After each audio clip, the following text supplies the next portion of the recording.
When a family moves into a house, they quickly realize that it might be haunted. Little do they know they're about to receive proof that the world of the paranormal may be stronger than the world of science. And then we take a trip into a dark forest to take a look at a couple different stories that may shed light on the answer. Is it possible that silent predators are using the multiverse to stalk human prey? Today on Dead Rabbit Radio.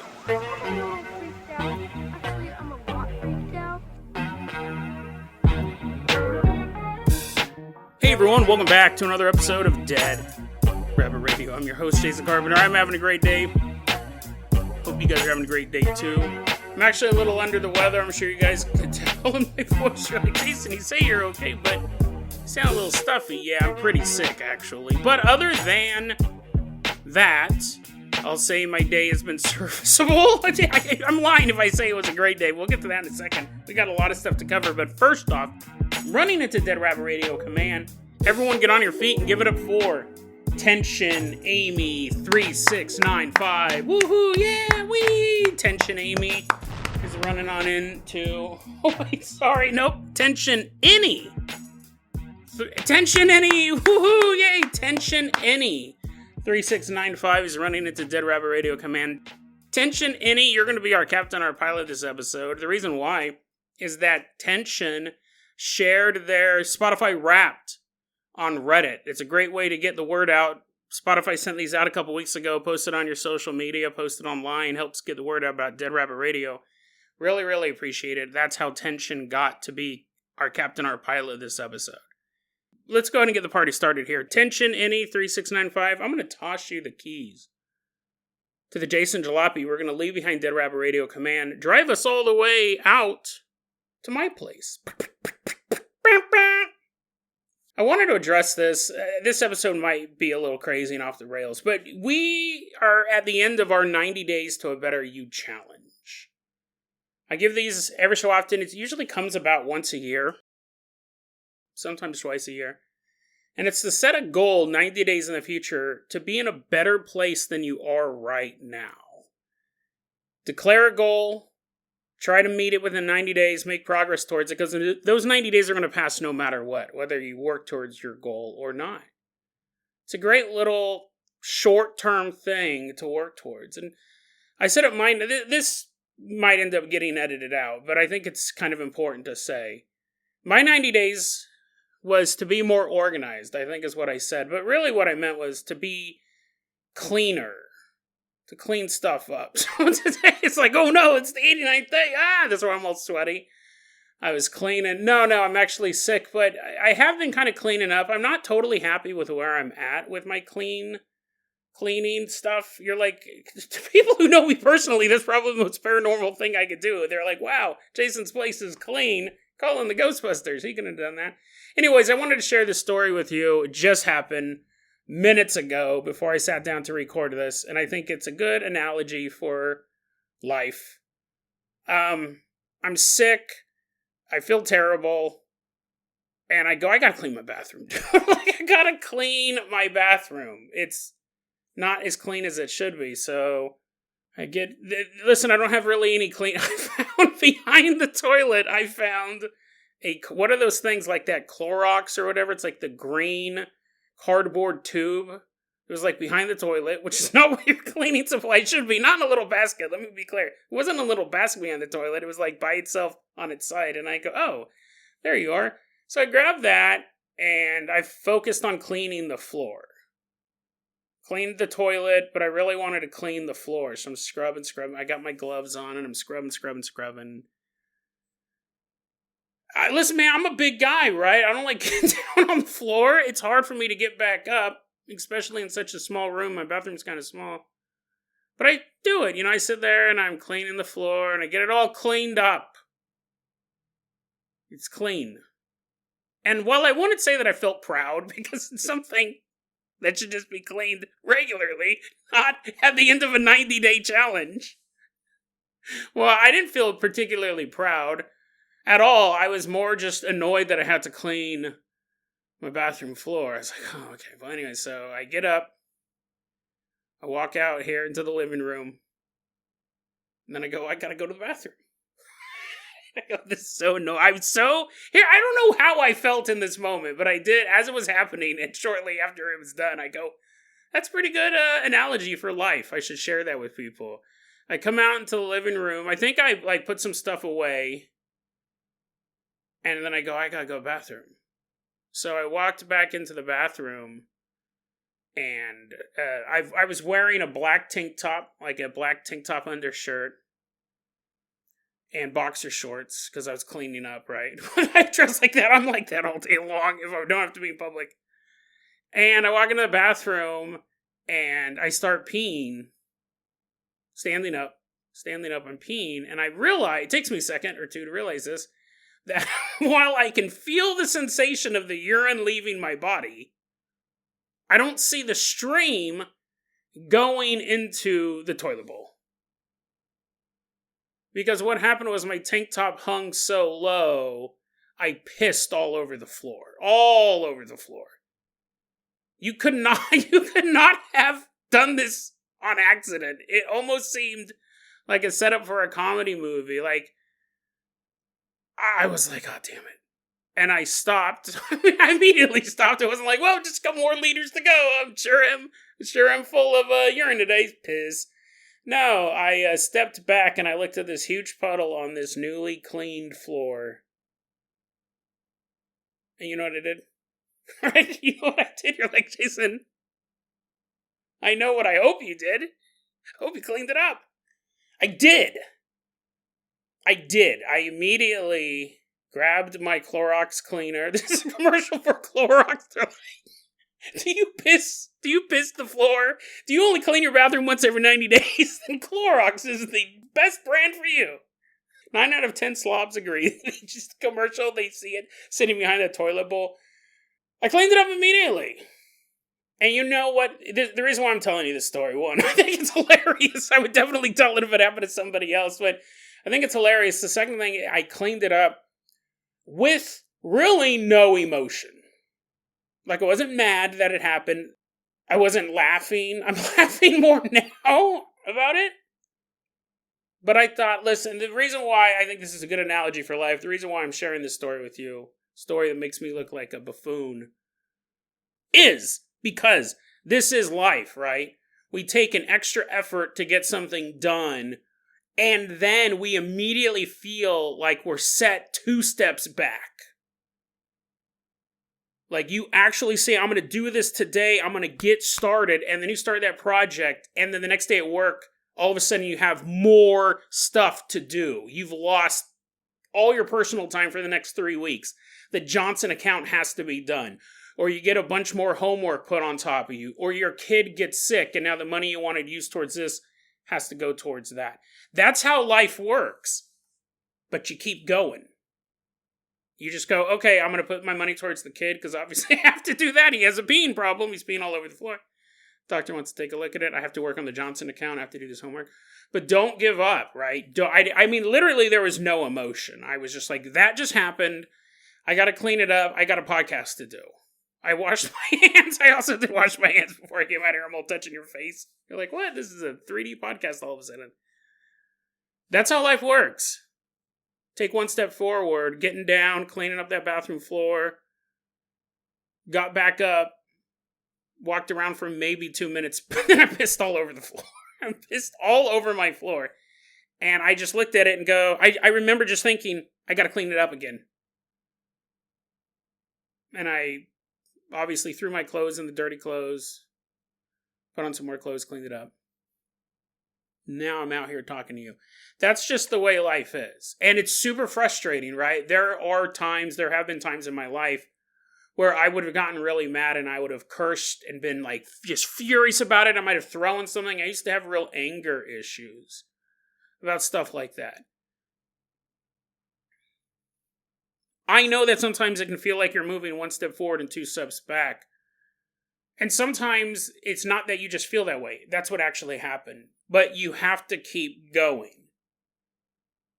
You have to keep going. You have to keep trying. I don't know why the universe does it. I don't know if it's some sort of like slingshot effect. I don't know if the universe is testing you to see if you really want it.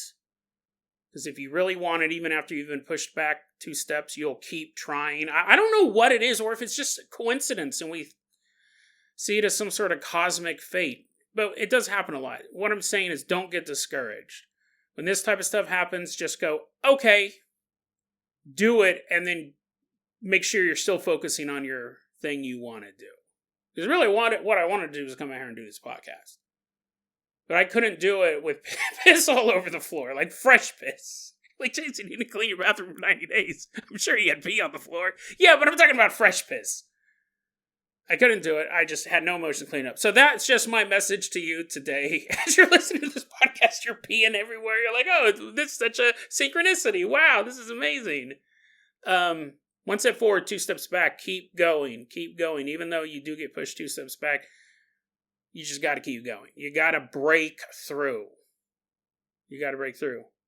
Because on the other side of that journey is the you want to be. You with clean bathroom floors. Or whatever you're looking for in life. You got to keep moving towards that goal, no matter what obstacles get in your way. Unless, again, your goal is to be an international terrorist. You're like, oh, Jason told me the CIA is just an obstacle. I blow them all up. You know what I mean. You know what I mean. Just keep going for it. Okay.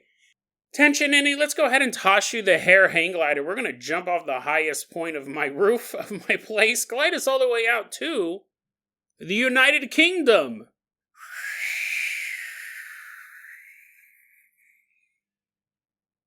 We're headed all the way out to the United Kingdom. Specifically, we're headed to the southwest region of the United Kingdom. I don't know what. Someone could probably go, well, that's Brighton, good sir. That's the Jolly Good Shire town. I don't know what this. I could have looked at a map.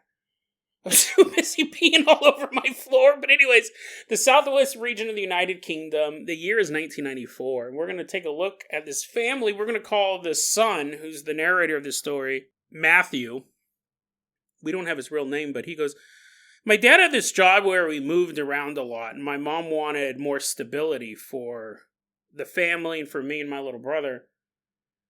So he buys this old farm. It's about a mile from the nearest village, and it's pretty dilapidated. It's pretty bad. Well, to be fair, the dad bought it on auction, sight unseen. They're like, sold, the creepy old barn. He's like, what creepy? They're like, oh, no, we meant creeping vines. Sure is rustic. Full of rust. It's like, why are you saying that in front of the microphone? Sold to that guy. Matthew's family, they move into this rustic, dilapidated farmhouse. Bought unseen at auction. He goes, it had been vacant for about 30 years. And it still had a lot of the furnishings from the previous owners. 30 years ago, that'd be stuff from like the 1960s. Nowadays, you like have hipsters being like, what? This is totally awesome. A heating pad with no safety mechanisms? Get electrocuted? Well, we can only wish. We can only wish. I remember once I was really poor and I said, oh, you know what I should do? I should buy a washboard. This is a true story. I was really poor. I couldn't afford to do my laundry. This was years ago. I go, what if I had a washboard? I go, it's easy enough to dry. I can put up clotheslines in my apartment and dry my clothes. And I did that. My house always smelled like Downy. It's like you walk in. People would walk in. Imagine walking into a home of a bachelor. You walking away, guys, what's up? You want to come play some GoldenEye? What's up, man? Come on over. You walk in. I didn't realize how ridiculous this was. Although multiple people go, dude, you can't do this. You're supposed to dry them outside. Are you wearing clothes? Are the clothes you're wearing right now, did you dry those inside? Yeah, I dried them inside. I had lines. I had these lines going from one wall of my place to the other. And I'd hang my clothes up to dry. And it always made my house smell of like Downy. It was the weirdest thing. I mean, it made sense, right? Because I was drying clothes. I don't know why it smelled like that. Maybe like the soap drying. But I remember thinking, oh, you know what I should do? I should get a washboard. Like one of those wicka boards. Like the vibrating plastic or glass or whatever it is, the all wavy glass. I go, I'm going to buy a washboard and I'm going to wash my own clothes. He said, how much does it cost you to wash your clothes? It's like $1.20. It's like $1.25 to do a load, and then $1 to dry them. Are you telling me you were that poor you couldn't afford $2.50? I was just trying to save money, so I thought, you know what, dude, I'm gonna get a washboard. I'm gonna get a washboard and wash my clothes in the bathtub, and then I'll just hang them up in my living room. It's normal, right? That's what Little House on the Prairie did. I went to go buy a washboard. This is a couple of years ago, but I went to go buy a washboard online. It's probably like 8 years ago, something like that. They were so expensive. My grandma had one. Like, she just had it in her front yard. And my grandpa's like, oh, yes, look at this old junk. Old rusty stuff. It was dope. Like, he basically had a serial killer setup out there. That's where I got the hay hook from. The famous hay hook story. They're so expensive. There's like the cheapest one was like $100. I was like, what? That's 100 loads of laundry. Wow, man, if I can't afford laundry, I definitely can't afford that. I was so mad. And I go, you know why they're so expensive? I was telling this to people. It's because of hipsters. Hipsters are buying them because it's hip and they can have it sitting in their house next to their unused butter churn and their jam maker. Speaking of that, anyone have any butter or jam? Anyone making bread? I'm so hungry. I'm so poor.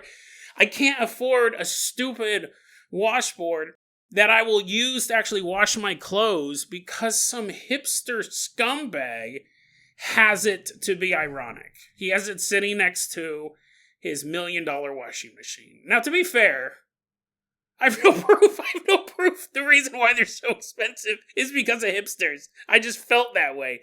I immediately was like, ugh. It could be that they're really hard to make. It could be that they take a lot of work and people are trying to fold the glass, making it all wavy and it keeps shattering in their hands. They're like, the blood squirting out of their veins. It could be that. It could be that they're super hard and dangerous to make. I just remember thinking it's because of hipsters. I remember this was back when all those hipster bands like Fun were big. All that stuff. And I was like, oh my god, dude. And I'm just sitting there in a room full of dried clothes. I'm like, oh, if only I had a washboard. What I did, I know I should probably talk about this story, and I am going to, don't worry, but I'm sure you guys are thinking, well, Jason, how did you wash your clothes then if you didn't have a washboard? Well, I figured out why you needed a washboard. So I go, my bathtub's dirty, so I'm not going to actually wash my clothes in my bathtub. That would just be too much. I didn't trust the cleanliness of my bathtub. I had a giant Tupperware bin, and I filled it full of water, and then filled it full of soap, and I would stick my clothes in there, and I rub them together. I think I might have gotten some rocks at some point. I think I was, because I tell people this stuff, and they probably thought I was writing a book or something. They're like, is he writing a spin-off of Little House on the Prairie? Yeah, Jason Pioneer women used to rub rocks together. And I was like, taking notes. I come into work the next day, my clothes are all worn down from rock rubbing. You're like, what? So I think I was rubbing them, scrubbing them with something. And then I thought, wait a second, these things are soaking wet.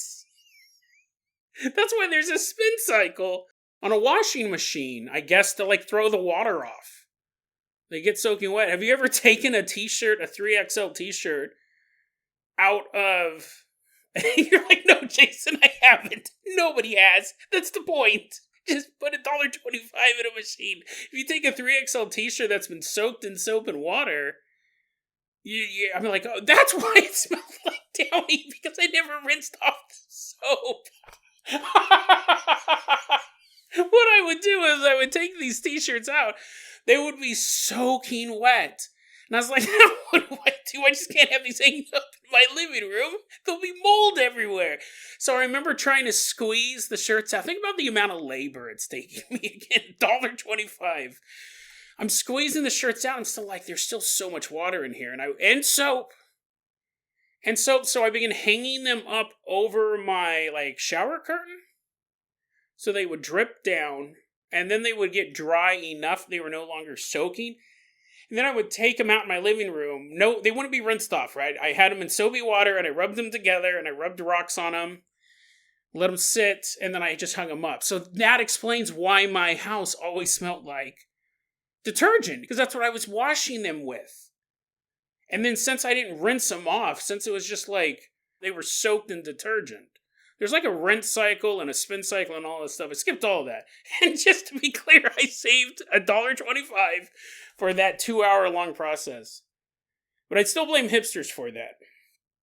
For not letting me get a washboard. Still probably would have messed up the rest of the process, but at least I would have had a washboard. Anyways, sorry for that. We'll try not to digress anymore.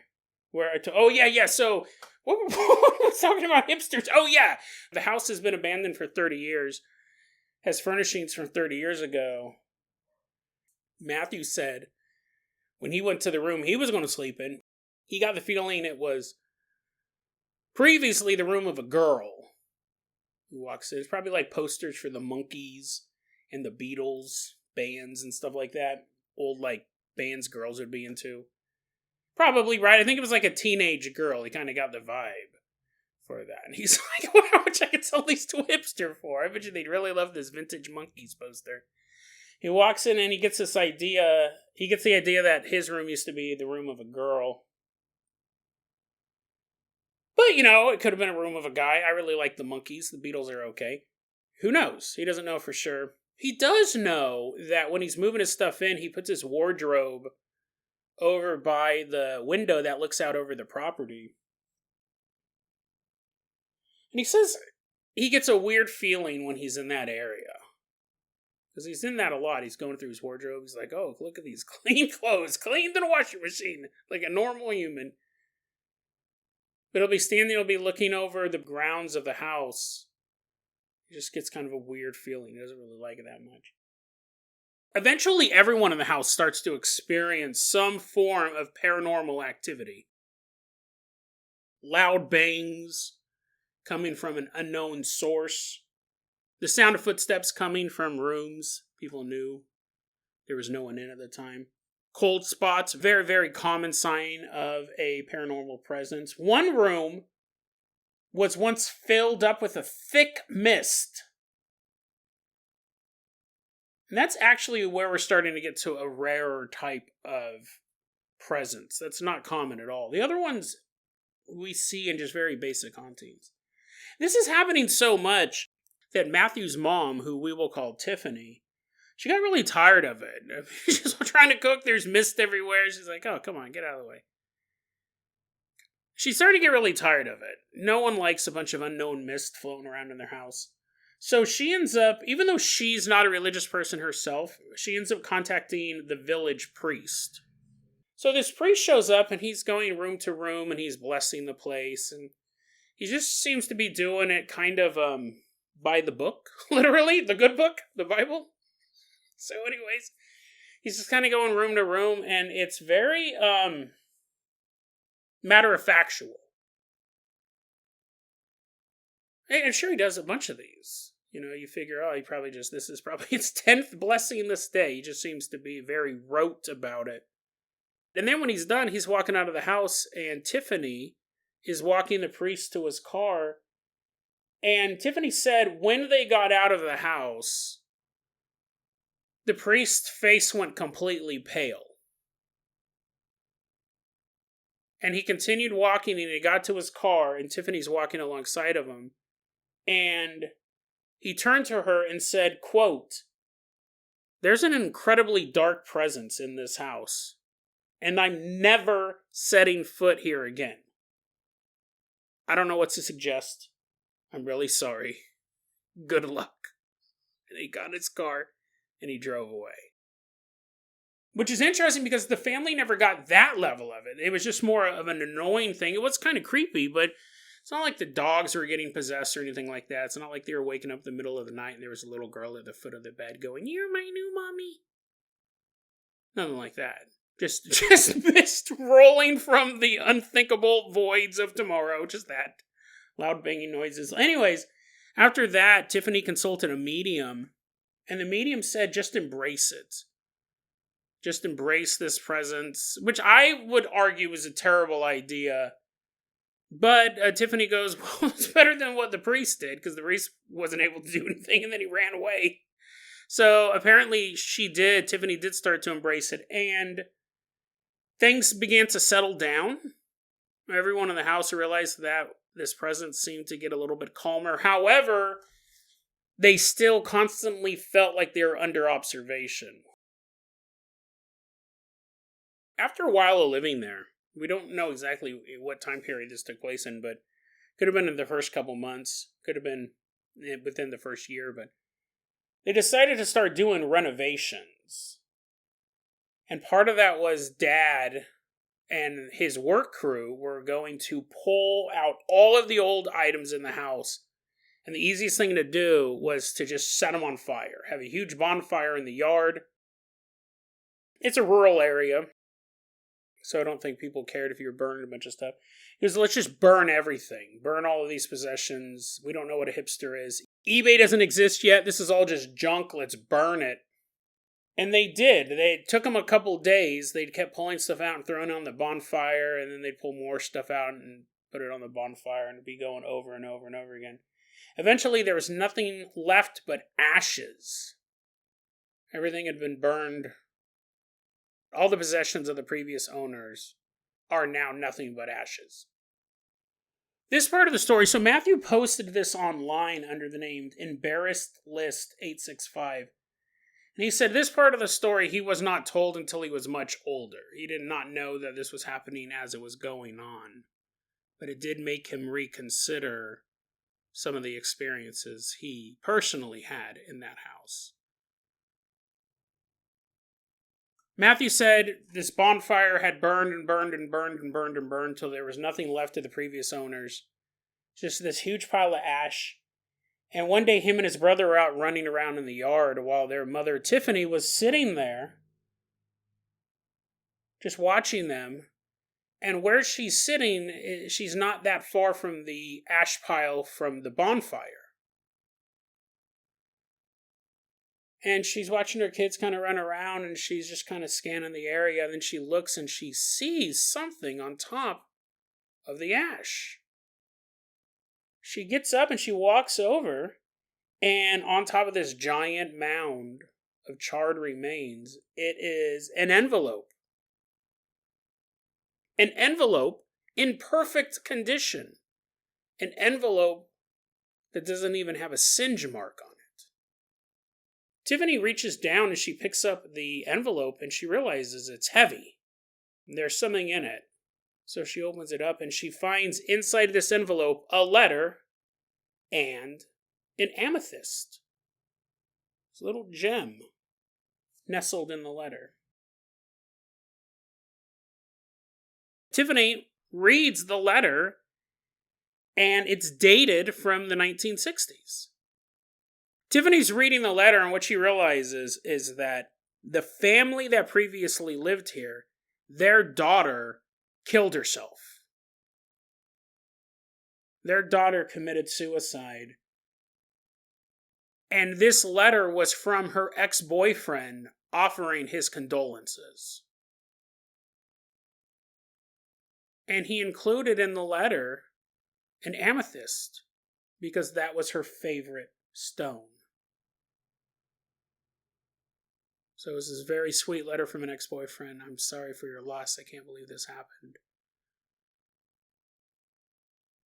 Included a little amethyst in memory of her. Tiffany can never understand why this letter didn't burn. I mean, obviously the letter existed. It was in a dresser. It was in a drawer. It was part of the furniture that was brought out to be burned up. But in this raging bonfire that went on for days, how did the letter not get singed? And then even then, how did it end up on the top of the pile of ashes? This is one of those stories that, if it is true, if Embarrassed List and his mother are telling a true story, it only has a paranormal explanation. Or a prank. That good old previous owner's daughter killed herself prank that dads love to pull. I mean, it could be a prank, or it could be paranormal, or it could be made up. Those are really our only options there. It wasn't until much later that Matthew had heard the story about the envelope. It's not something you really want to tell your kids, right? I remember that ghost that was making all those noises? Yeah, it turns out it's the ghost of a girl who killed herself. Good night, kids. He goes, I didn't hear that story until much later, and it does really boggle the mind that this envelope could escape the blaze. But if this envelope had been burned and destroyed, it most likely would have been the last memory that this girl ever existed. It's very possible that her parents had passed away at this point. The house was definitely in disrepair for the past 30 years. People in town may or may not remembered her. The boyfriend probably did remember her, but has moved on at a certain point. This new family would have no idea, other than the fact that Matthew's room seemed to be a girl's room. They would have no idea that this girl ever existed. And now with this envelope and this letter and this amethyst, they had proof that she did in fact exist. To end all of this, Matthew wonders to this day, he posted this pretty recently online, but he wonders to this day, he goes, when I was in my room, which was most likely her room while she was still alive, there was that window that you could look out over the grounds of the house. It was a beautiful view, but I always felt uneasy there. Something felt off. I just never felt comfortable. Even though it was my room and I needed to go get clothes out of my wardrobe, it's just things. I didn't like being there. And Matthew wonders if that is the very spot where this young girl killed herself. Looking out of her bedroom window, taking one last glimpse of the world until she made the ultimate mistake. It's a crazy story because a ghost being able to protect something from a fire would require a fairly powerful spirit. That's not something that you see happen a lot.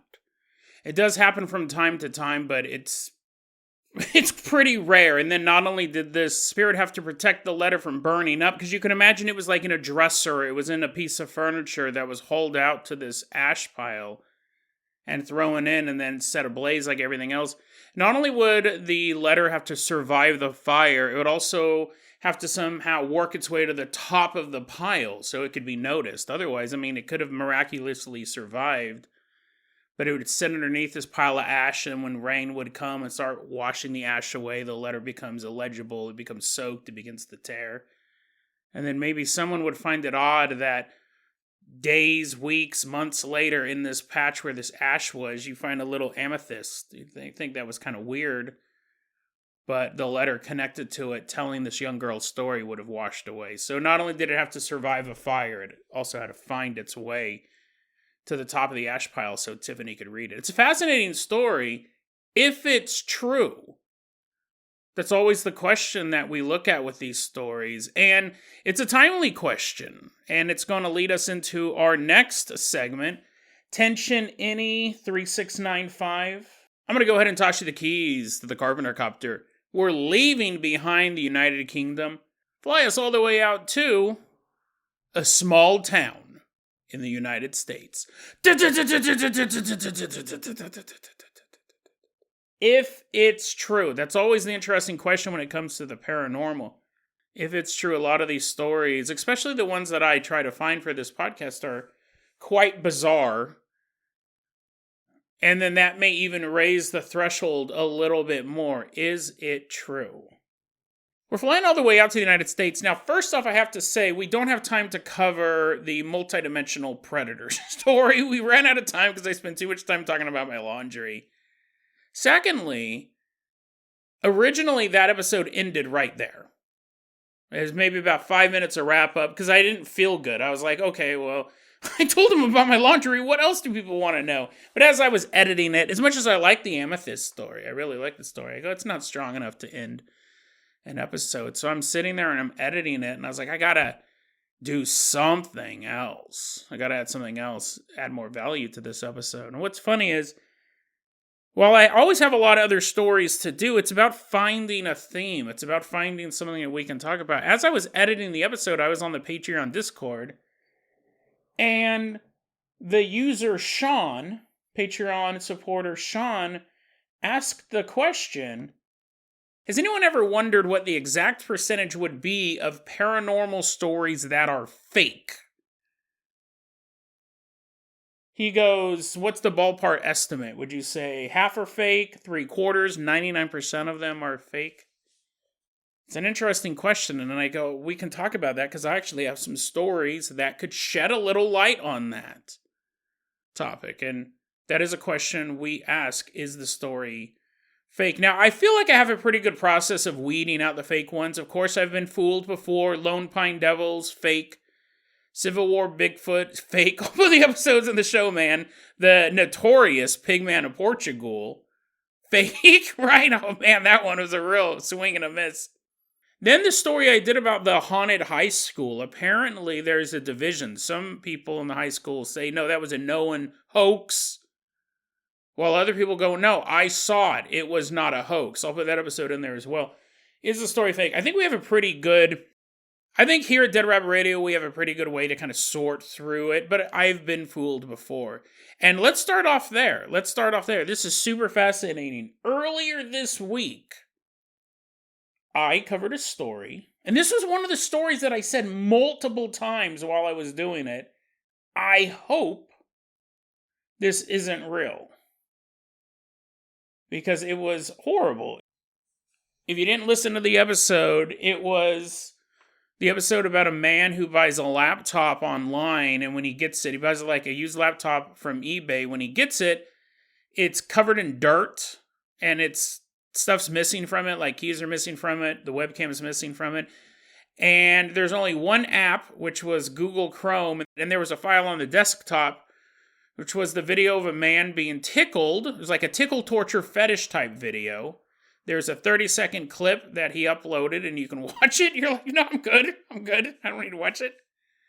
Man being tickled while he's restrained on this chair, 30-second clip, and then there's a 10-minute long video, and when the buyer of the laptop watched the 10-minute long video, it was the same thing. It was a muscle-bound man strapped down getting tickled until the last few seconds of the video, when the man stops tickling this guy and pulls out a knife and stabs the man to death. The man is restrained in this chair, and the tickling is ended, and the murder has begun. I made a bunch of jokes. About snuff films and people getting murdered, and normally I don't crack jokes at victims' expense, but I was like, well, I hope this guy's not really dead, because I can't stop making jokes about it. And I presented that, and I said, the person who posted that has not posted since. The person who posted that story has not posted since. I go, what if it's a guy who makes snuff films now knows where you live? Because he bought it on eBay. The guy would have this dude's address. The guy hasn't posted since. Well, anyways, this is a reason why I love posting show notes. It is so important for paranormal researchers to cite their work. That is the only way that anyone else can do follow-up research. And most paranormal researchers, most paranormal content creators do not do that. They might say the name of a book, maybe. Usually they just start listing off things that they've heard, and no one can ever check their work.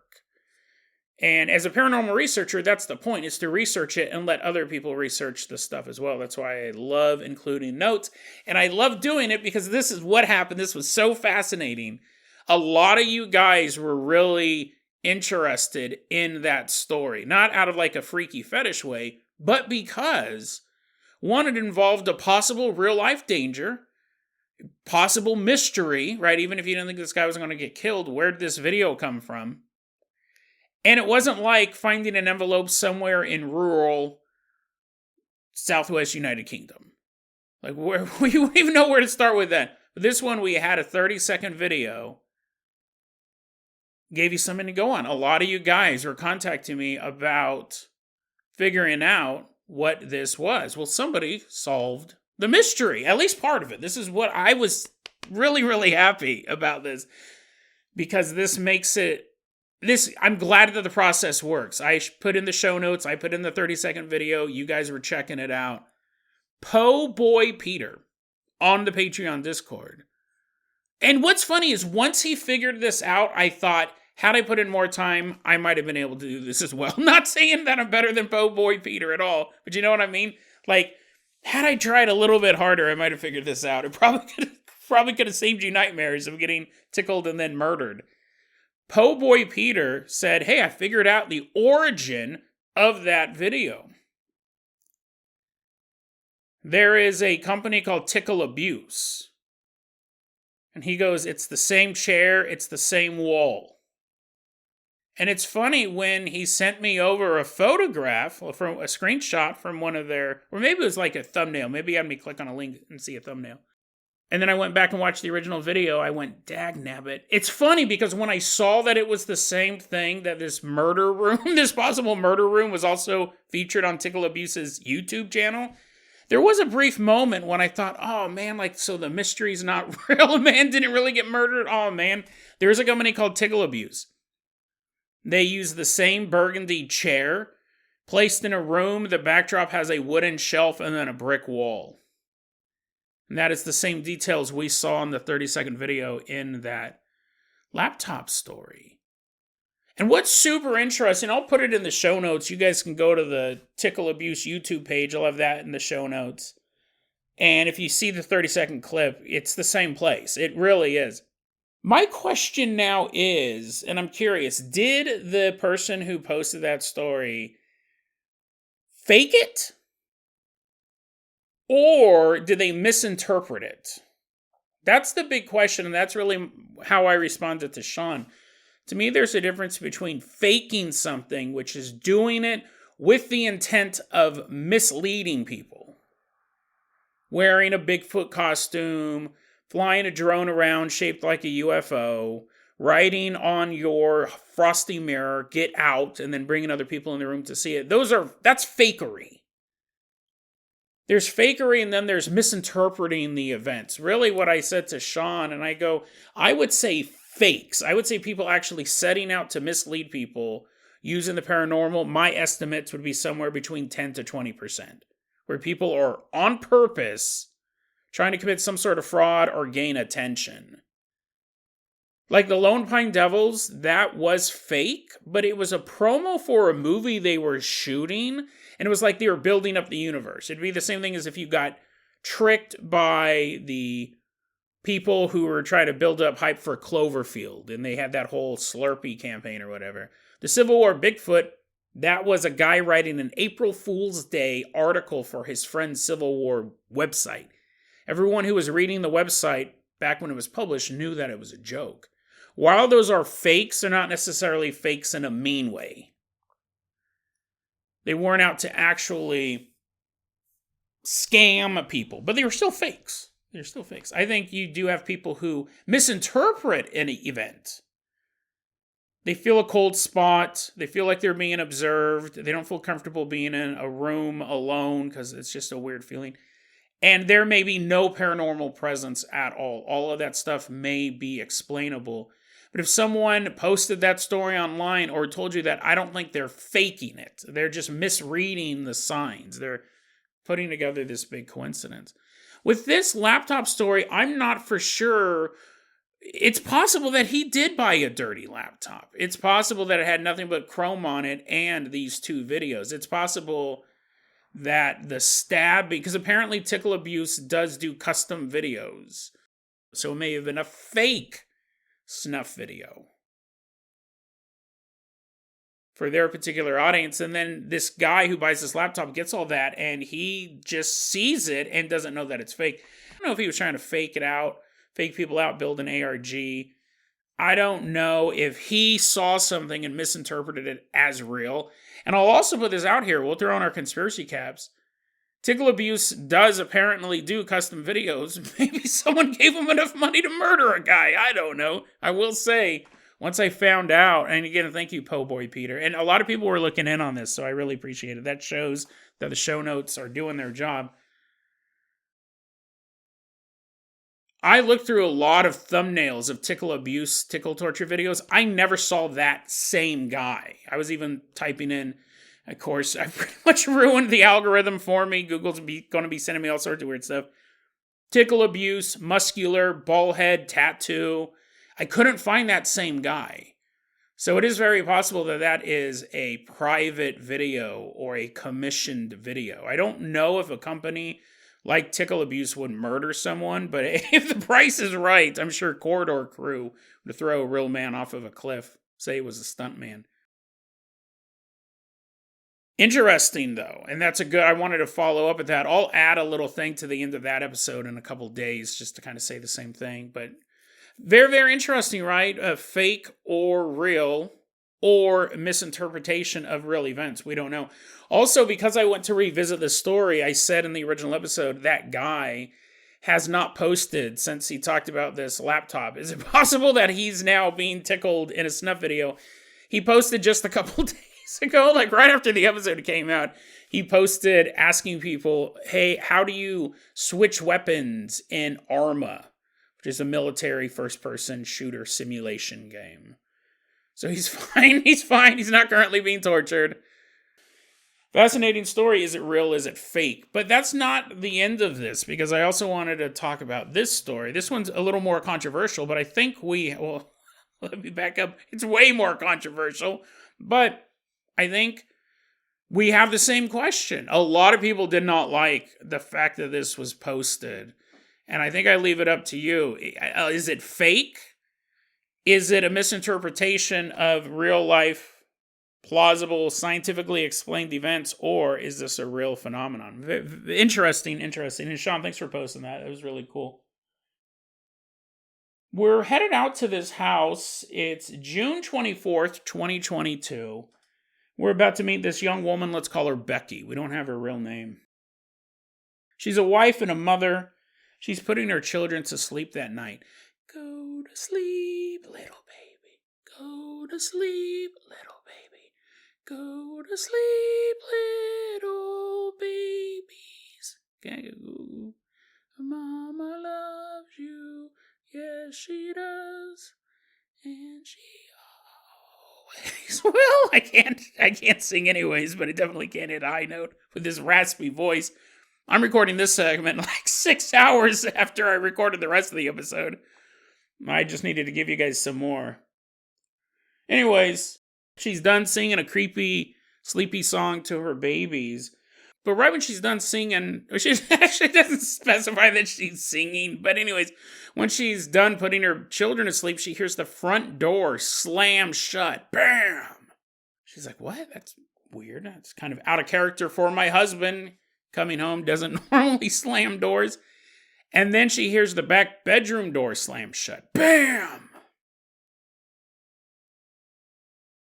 She goes, I don't know who else it would be. It has to be my husband coming home. So she calls. This is an interesting story for multiple reasons. I'm glad that we're doing this. I'm glad that I didn't let the episode just end. She calls her husband on his phone. And her husband's at work. So now she's really, really concerned because she definitely heard someone enter the house and enter the back bedroom. So she calls the police. The police show up. They check the house out. There's nobody there but Becky and her children. There's no sign of a break-in. She said they also had security cameras, probably like Ring doorbell or surveillance cameras or whatever. There's no sign of anything on the cameras as well. After that night, Becky's son begins to have these horrendous nightmares. And not just nightmares, they're demonic. He's having these infernal visions when he sleeps. It's beyond the pale. You're not just dreaming that Ronald McDonald is hiding under your bed. Although some could classify that as demonic. You're like, wow, Chase, thanks for putting that thought in my head. It gets so bad, these dreams won't stop, and they're so terrifying that Becky eventually calls in a priest to bless the house, and priest comes over, he blesses it, and the nightmares stop. June 24th, 2022 is the day that all of this started. That's the day that she heard something enter the house, slammed the door shut. Shortly after that, her son began to have these nightmares. June 24th, 2022, to you judicial nerds out there. Guys, strap in, man. Strap in for this one. June 24th, 2022 is also the day. It's not just the day that an evil presence entered Becky's home. June 24th, 2022 is the day that Roe v. Wade was overturned by the Supreme Court. Roe v. Wade, which made abortion legal in every state, since it was ended, then threw the decision back to the states. All 50 states could then set up their own rules regarding abortion. Becky tells us that when she was inside her mom, when she was just a little baby floating around in her mom's tummy, her mom was encouraged to get an abortion. But Becky's mom was like, no, I'm good. And gave birth to baby Becky. So Becky is pro-life. Becky goes, there was a chance where I could have been aborted, and now I'm pro-life. Becky believes that because she was almost aborted, and because she's pro-life, that there was a demon out there who was so mad that Roe versus Wade got overturned that it stormed into her house and began to torment her children. She believes that this demonic entity was taking it out on her because of the Supreme Court's decision. This is an interesting story for a couple different reasons. First off, people hated this story. She posted this online underneath the name Outside Jackfruit 56. She posted it and people tore her up. They thought this was the dumbest story and how foolish it was for her to even believe this. What's interesting is it fake? Is it a misunderstanding of real events, or did this really happen? This is actually, I didn't plan any of this. This is weird. This is actually a perfect story to look at with this.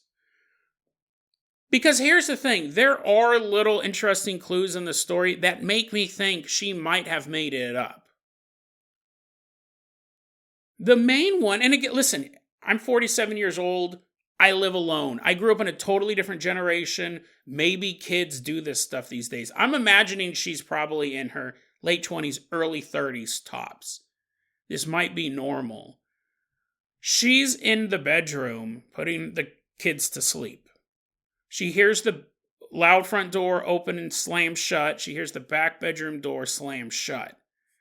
She then called her husband because she thought the husband was in the house. She called her husband assuming he was going to answer the phone from the back bedroom. So I'm assuming she has her cell phone. He has his cell phone. Do people do that in a house nowadays? I'm genuinely asking. Do people, if you have two adults at opposite ends of the house, you don't yell anymore? Is that an old person thing where you'd be like, hey, what's for dinner? Or whatever. Do people not do that anymore? Hey, come here. There's something funny on television. You call from the house? I mean, I don't think it's a Spaceballs sized house where it's, like a mile walk from one end to the other. That part, when I read it, I go, that's weird. That was a weird detail. It was the perfect setup to find out she was alone in the house. And then she could call the police. Like, from a narrative point, I go, oh, that makes sense. Like, if I was doing a scary story, that would make sense. In my experience, I would have had to leave the room and walk around. I would never think to pull out my cell phone and call someone else in the house. Unless I really was concerned someone had broke in. But at that point, she wasn't. She thought it was her husband in the other room. I remember, I thought if that part sounded made up. But maybe people do that these days. People were actually saying she made it up or she was stupid because she used the term, I called in a Latin priest. People go, that's not a thing. I mean, unless you're in Italy and have a time machine, they're not called Latin priests. A lot of people were raking her over the coals with that. It's one of those things we've all seen on the internet. You make a small grammatical error or spelling error. Instead of attacking the argument, you just attack that. One of the other details that made me think, is that she called in the priest and she said he blessed the house. And I didn't specify this in my narrative because I knew I was going to do it here. She said that he blessed the house and he performed an exorcism. Those tend to be something you got to prepare for. It's not like you're just driving down the road, gets a call on his cell phone, shows up, performs an exorcism on the house. That would be something that could take weeks to get planned out. I don't know where the story took place, but they have like a team of floating, not literally, which have to be clear in stories like this, floating exorcists that kind of move from diocese to diocese. I saw that and I go, I think people know that, exorcisms are a thing. So maybe she just added that detail in. And now here's the thing. I 100% didn't think the story was fake. I go, there's some weird details to it, sure. I was more along the lines of this might have been something else. Because all she had were the door slamming that particular day and then the nightmares. Those two things could be explained in scientific terms, especially door slamming. That's not paranormal if it only happens once. She's the one who connected it to the day that Roe versus Wade was overturned.